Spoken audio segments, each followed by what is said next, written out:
temos um conteúdo, e eu vou já projetar os meus slides. Convido vocês a percorrerem o ciclo de aprendizagem, onde nós vamos passar por essas etapas, abordando essas duas temáticas reservadas para esse nosso segundo encontro. Vejam, falaremos sobre bens comercializáveis e não comercializáveis. No que se refere aos bens comercializáveis, nós falaremos sobre controle dos estoques. Dentro dos controles dos estoques, nós abordaremos os 3 principais métodos, que é o EPS, o PEPS e a média ponderada. Já no que se refere a bens não comercializáveis, nós vamos investir um pouco do nosso tempo, reservando alguns comentários em relação ao ativo não circulante no grupo imobilizado. E lá, dentro do imobilizado, a gente vai falar sobre a depreciação, que é o desgaste que ocorre nos bens por uso ou obsolescência. Mas vamos fazer o seguinte, nós vamos nos organizar em 2 momentos. Nesse primeiro momento, vamos falar de controle dos estoques. Veja, para que a gente aborde essa temática, falando sobre esses 3 métodos, eu quero convidar vocês a viver uma experiência diferente. Vamos falar de um caso onde nós vamos abordar o comércio do Senhor José. E lá, no comércio do Senhor José, nós vendemos botinas. São botinas de um único modelo, para facilitar os nossos cálculos, mas se nós tivéssemos vários modelos, nós teríamos que representar para cada modelo uma ficha específica, onde nós iríamos controlar a compra, a venda e o saldo disponível em estoque para cada modelo. Lembrando que hoje, né, por meio da tecnologia, nós fazemos isso de forma automática, né, informatizada. Aqui nós faremos a próprio punho, né, como se nós estivéssemos escriturando de uma forma muito tranquila e calma, para que vocês compreendam qual é a intenção de cada método. Esse é o nosso objetivo. Então, vamos lá. Vamos ver quais são as orientações que o senhor José nos concedeu para que a gente pudesse fazer a escrituração utilizando os 3 métodos e observando quais são as diferenças quando optamos por um ou por outro. Essas são as orientações, ou seja, os fatos que aconteceram. Então, o que faremos? Nós temos 3 fatos aqui. O primeiro deles é em relação à compra. Nós realizamos uma compra de 10 unidades dessa botina e pagamos em cada unidade R$ 42. Logo depois, nós compramos mais 4 unidades a R$ 45,50 cada unidade. E, por fim, o nosso terceiro fato compreende uma venda correspondente a 13 unidades, cujo valor da venda, olha só, cuidado, venda não vai entrar o valor da venda na ficha, mas nós estamos relatando que foi vendido por R$ 60. Então, vamos lá. Primeiro método. O primeiro método diz o seguinte, que as primeiras unidades que entraram no estoque são as primeiras que daremos a saída, ou seja, serão baixadas, serão vendidas. Então, por isso, PEPS, PEPS, primeiro que entra, primeiro que sai. Essa é a sigla. Nessa imagem, vocês estão vendo o fato, na primeira coluna, um bloco informando compra, um bloco de venda e um bloco de estoque. Esse Q, o T, significa Q de quantidade, U de unidade e T de total. Então, nós temos aqui, primeiro fato, compra 10 unidades a R$ 42,00, R$ 420. Como nós não temos nenhuma botina no estoque, esse valor vai lá para o nosso estoque. Não tem nada, então agora, nesse momento, nós temos 10 unidades a R$ 42,00, que representa um custo total de aquisição de R$ 420. Primeiro fato. Não sei se vocês se lembram, né, mas o segundo fato se refere a uma segunda compra, cujo valor é de cada unidade R$ 45,50, o que representam 4 botinas. Então, observem o que fizemos, exatamente o mesmo. Na coluna das compras, né, nós fizemos lá, demos a entrada, 4 unidades a R$ 45,50, que representa R$ 182. E lá no estoque, nós apresentamos que temos, além das 10, agora mais 4 a 45,50, que representa R$ 182. Vejam, nesse momento, nós vamos para a terceira operação. E nessa terceira operação, nós já sabemos que houve, nesse caso, uma venda, certo? E aí, vamos voltar aqui. Observem que nós vendemos 13 botinhas. Bom, se estamos falando do PEPS, primeiro que entra é o primeiro que sai, o que será que nós faremos? Vamos fazer a baixa das primeiras unidades que adquirimos em estoque. Então, observem ali, ó, 10 unidades a R$ 42. Nós temos mais 3 ainda para entregar para o nosso cliente, portanto, mais 3 unidades, R$ 45,50. Então, essa é a ordem. 10 nós já vendemos, das 4 vendemos 3. Logo, no nosso estoque, vai ficar uma unidade a R$ 45,50. Então, observe. Primeira coluna, total das compras realizadas. Segunda coluna, né? Segundo bloco de informações, a venda. Vendemos 13 unidades. O custo total da venda das 13, nós somamos 420 mais 136,50. E aqui nós temos o CMV. Custo da mercadoria vendida. Nos custou as 13 unidades R$ 556,50. E ainda temos em estoque uma única unidade ao custo de R$ 45,50. Olhem só, essa informação, né, de R$ 556,50 é aquele CMV ali, ó, custo da mercadoria vendida. E lá no início eu comentei o seguinte, pessoal, preço de venda, o valor da venda da botina não entra na ficha de controle de estoque, porque a ficha só vai controlar custo, correto? Sendo assim, por que tem essa informação em relação à venda? Para nós já costumarmos, porque esse fato é comum, eu informar por quanto eu vendi. Mas a ficha se reserva em identificar qual é o custo dessa venda. Então, onde eu usei aquele valor de R$ 60? Ali na venda, que é o preço de venda. 13 unidades vezes o valor da venda, que é R$ 60. Portanto, da venda menos o custo, que é o que eu tirei agora da minha ficha de controle de estoque, é que eu identifico o resultado que ocorreu no período. Aqui uma DRE bem simples. Isso em relação ao PEPS. Mas aí nós temos também o EPS e a média ponderada. Então, o que nós faremos agora? O mesmo cálculo envolvendo o EPS. O EPS significa as últimas que entraram são as primeiras que vão sair. Então, nós vamos agora inverter esse nosso raciocínio. Ao invés de baixar as primeiras, as que estão mais tempo no estoque, nós vamos fazer uma pequena inversão. Percebam, o fato é o mesmo, primeira é uma compra, fato 2, uma segunda compra, e o terceiro fato indica a venda de 13 unidades.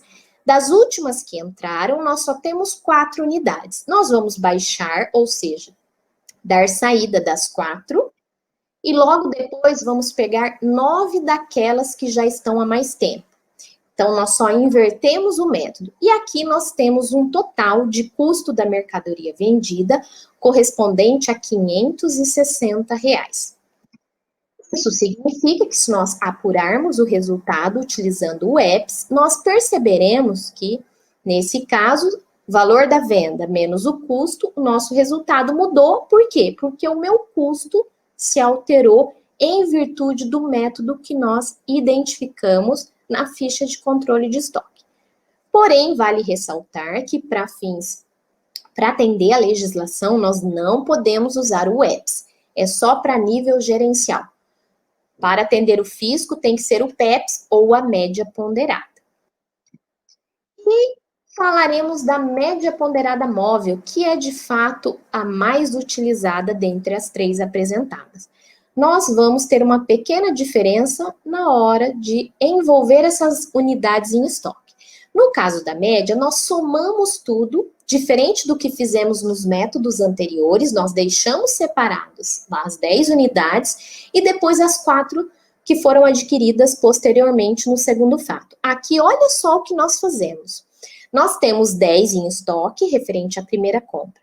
Quando fazemos a aquisição da segunda compra, nós já vamos calcular o custo médio.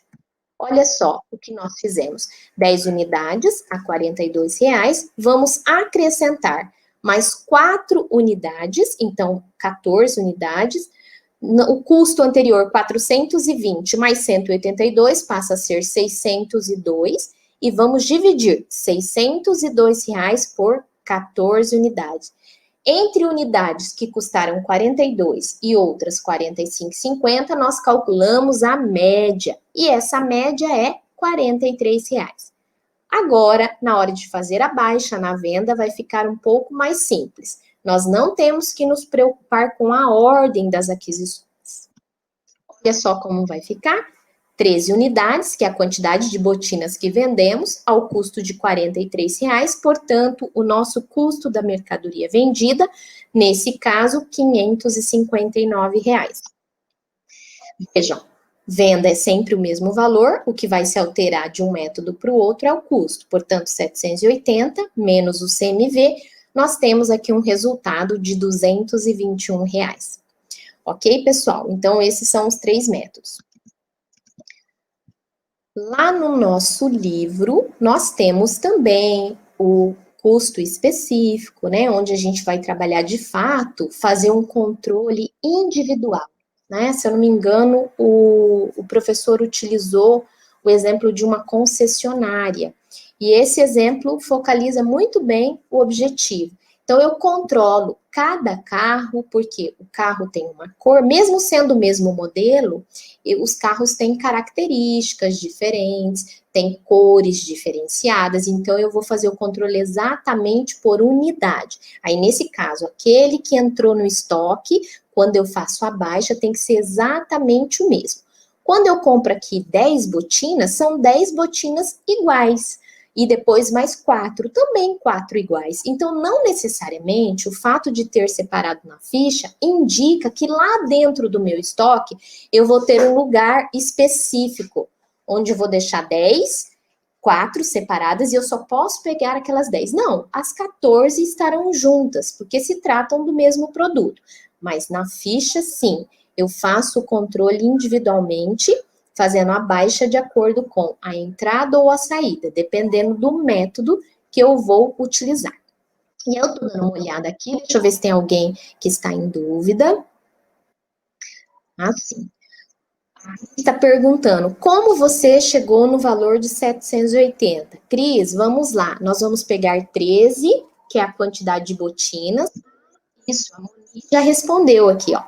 E vamos multiplicar pelo preço de venda de cada um.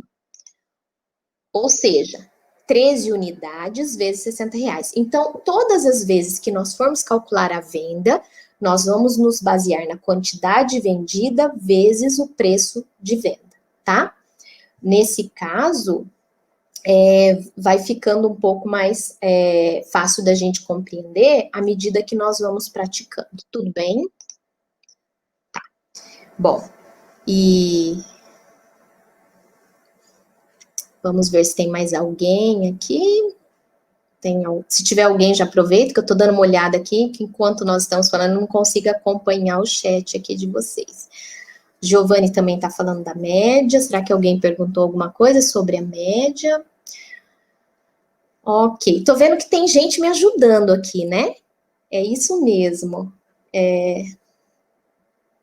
Ó, R$ 60,00 é o preço de venda, tá? Não é o custo de cada botina.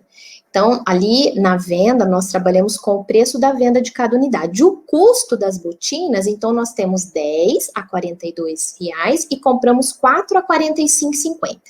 No caso desse exemplo que nós temos na tela, que é utilizar a média ponderada móvel, o custo, nesse caso, total é os R$ 559,00, que é o valor referente de compra, né? O valor que nós pagamos na botina, mas nós vendemos por 780. Portanto, a diferença aí é um resultado que a empresa teve por conta dessa venda, ok? Bom, vamos lá, vamos prosseguir. Nós vamos falar um pouquinho sobre o não circulante, o grupo do imobilizado, onde, na verdade, nós adquirimos bens para fazer parte da nossa atividade operacional. Então, por que é importante nós falarmos sobre o imobilizado, significarmos tudo isso? Porque é no imobilizado que nós temos a questão que envolve as depreciações. Então, todos os bens que são adquiridos e são imobilizados, eles sofrem desgaste por uso, obsolescência ou até mesmo por questões tecnológicas.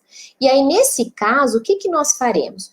Nós vamos comprar um bem e vamos colocar à disposição da empresa para utilizar na sua atividade operacional. Então, vocês estão vendo aqui na imagem uma cadeira, um computador, um armário. Tudo isso se faz necessário para o tipo de atividade que nós estamos propondo. Sendo assim, nós temos que lembrar que a legislação nos permite depreciar esses bens ao longo de sua vida útil. E aí, quando nós falamos de depreciação, nós estamos falando do registro desse desgaste. Então, como que nós fazemos? Existem alguns métodos, inclusive lá no livro nós separamos aqui um método linear e a soma dos dígitos. Vamos comentar a respeito desses dois métodos. Então, nós compramos um determinado bem, registramos na contabilidade pelo seu valor de aquisição. À medida que o tempo vai passando, esse bem vai sofrendo esse desgaste. Esse desgaste nós contabilizamos como depreciação. E como fazemos isso? A depreciação, nós temos a Secretaria da Receita Federal, ela dispõe de uma tabela, onde lá nós sabemos quanto tempo é que cada bem tem de vida útil. E aí, dentro desse tempo, nós vamos fazendo o registro dessa informação, desse desgaste lá na contabilidade. O que pode depois ser utilizado, né? Essa depreciação é utilizada como despesa, dependendo da tributação da empresa, quanto maior a despesa, menor o lucro. Tendo lucro menor, o imposto também é menor. Então, nessa situação, o que nós vamos identificar? Que nós temos um gasto. O que nós não podemos é comprar o bem e lançar todo esse valor pago no determinado bem dentro de um único período, sendo que nós vamos utilizar esse bem ao longo de alguns anos. E aí, nesse caso, nós estaríamos fazendo incorretamente e o fisco, né, não permite. Então, teríamos problema aí com a nossa contabilidade fiscal. Mas vamos ver como nós faríamos o cálculo da depreciação de um determinado bem de forma prática, o que nos ajuda a compreender esse tema. Olha só, então, nós temos aqui a aquisição de um computador, né? Um computador no valor de R$5.000. E aí nós fomos lá na Secretaria da Receita Federal, olhamos na tabela e percebemos que a vida útil desse bem é em torno de 5 anos. E aí eu digo, né? Tecnologia, né, não necessariamente, porque hoje a gente troca de computador num tempo menor, mas lá é o que nós temos em relação ao tempo. Se são 5 anos, se a gente parar para analisar, eu vou depreciar esse bem 20% ao ano. Como que eu faço essa conta? Eu pego 100%, que é o valor do bem, e divido em 5 anos. Então, é 20% no primeiro, 20% no segundo, no terceiro, no quarto e no quinto. No total, 100%. Para fazer esse cálculo, nós vamos pegar o valor do bem e dividir pelo tempo de vida útil. Então, vejam, o computador é R$5.000, eu vou dividir em 5 anos. 5.000 dividido em 5 anos significa que eu vou ter uma depreciação de R$1.000 por ano. Se eu tiver que calcular a depreciação mensal, basta pegar o valor por ano que eu encontrei e dividir por 12 meses, que é o que nós fizemos aqui. É R$1.000 em cada ano. Se nós dividirmos por 12 meses, nós vamos encontrar uma depreciação mensal de R$83,33. Bem, e lá no nosso balanço patrimonial, que é o relatório que nós estamos falando desde o nosso primeiro encontro, se nós reservarmos uma parte dele, então imaginem que eu trouxe aqui para vocês uma fotografia lá do imobilizado do balanço dessa empresa, e nós nos deparamos com essa informação. Ativo não circulante, dentro desse grupo imobilizado, nós temos uma conta, que é a conta veículos. Esse valor de 5.000, veículos, pessoal, agora eu exagerei, né? Veículos não, computador. E aí, dentro desse grupo, onde nós temos computador, é exatamente o registro que nós acabamos de comentar. Vejam, esse valor não vai mudar, mas a depreciação desse bem, sim. Então, lá no final do primeiro ano, nós já depreciamos, né, o computador durante um ano. Imaginem que vocês vão encontrar exatamente o que estão vendo na tela. E aí, o que eu tenho de informação quando eu olho essa situação? Eu posso perceber que, nesse momento, o valor contábil desse bem que nós estamos comentando representa R$ 4.000. Por quê?